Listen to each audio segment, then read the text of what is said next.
proud of yourself for debating college kids who are unprepared to speak in front of an audience like yourself. Hold on. You're 30 years old. We can agree you're 30 years old, right? Do you think that's a little bit silly? Are you a voter? I am a voter. I'm a registered voter. I vote and you vote. So I'm talking to voters of this country that will determine the future of Western civilization. That's what I'm doing here today. Yeah? Wait, hold on. How is it any different than a professor talking to you? Than a professor talking to you? Who are you? Well, important enough for you to come up to a microphone. Actually, when I first saw this ad, I thought it was like an improv comedy thing. It looked so ridiculous that I didn't even think it was real.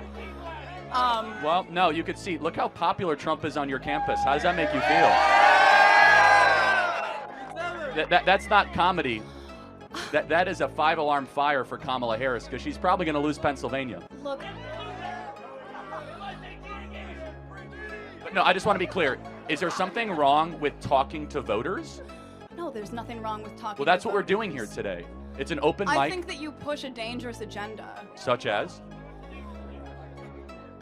Your stance on abortion rights, for example. Here we go. Okay, so basically, let me ask a question. What is your name? Jean. Jean. And what is your understanding of the current Republican Party's stance on federal intervention in abortion? Well, I know that they want to bring it back to the states, right? So it sounds like you do know that the Republican Party's current stance on abortion is they're against a federal ban on abortion. I do understand that, we're talking about a yes. presidential election as the important election that we're talking about here. I understand that, yes. Great. So, again, I think this open dialogue is great. I think it's great you're here challenging Charlie, and I think it's great that he's willing to travel campuses across this country to talk to the next generation.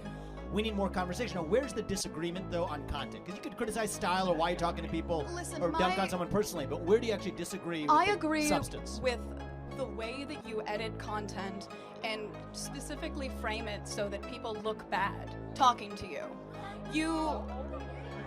The way that you edit your content. We post unedited content. Let me just ask you one thing, though, because personal insults can fly in all directions. Where is an area where you have a disagreement with the conservative movement, with Donald Trump, with Charlie Kirk, perhaps with myself? I was a presidential candidate last year. I think we need to talk about that more in the open, and the more we do, the stronger our country is going to be. We got a long line of people, but I want to hear from you one substantive area where you have an authentic disagreement, and I'd be glad to address it. I'm sure Charlie would too. Just in anything. Relating to any political topic where you have a disagreement. Let's air it. Okay. I disagree with some of the laws that are being pushed in Congress that are against the LGBTQ community and the trans community. Okay, so let's talk about that. I'm going to give you my view, and then I want to hear yours. Okay.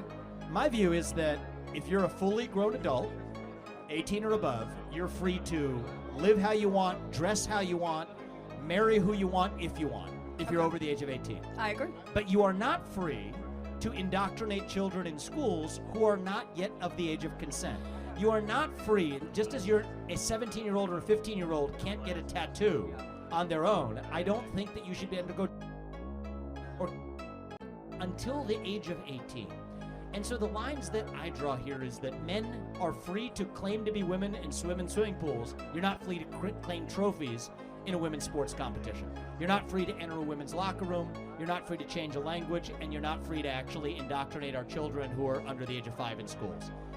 Do we agree on the fact that adults should be able to live freely while still treating children differently? If so, we're on the same side of this issue. Listen, I agree with the majority of what you said. However, I don't think that you're understanding the implications of the laws that are trying to be passed. Look, we got a head start in the conversation. We got a long line behind you, but my only ask is forget the personal attacks or the stylistic attacks. Focus on substance. The more we debate that, the stronger we're going to be as a country. Thank you for coming. Thank you. I don't think you're focusing on substance, though. That's the issue. Hold on. But he intentionally tried to provoke substance out of you. and you said, well, I'm worried about some laws Congress should pass. I have to ask, what laws are you talking about? Can you be specific? I'm sorry, I'm very nervous, but this is what you do. This is what you do. You take people and you put them under the spotlight, and you. Well, hold on. I didn't ask you to come up here. You voluntarily came to the front of the line.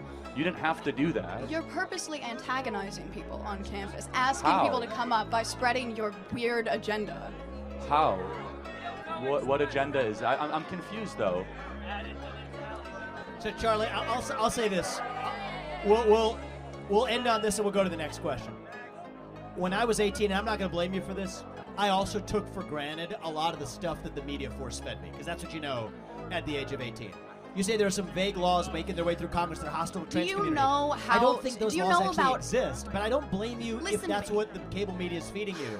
But let's get to the specifics, and then we're able to actually have an open dialogue. And that's one of the things I've learned over the last 20 years. I think that the issue is we're getting our media from different sources. Both people are getting media from these skewed sources. The facts that you're presenting are not always correct. And that's why we're here with no TV screens between us. So people who have policy-based substantive disagreements, we invite those. I think that's how we're going to get our country back. And as it relates to trans, which you brought up, 18 or above, you're free to live how you want. You're not free to force that onto somebody else, or especially kids. And if we agree on that, we make some progress. Thank you. Disagreements, yes.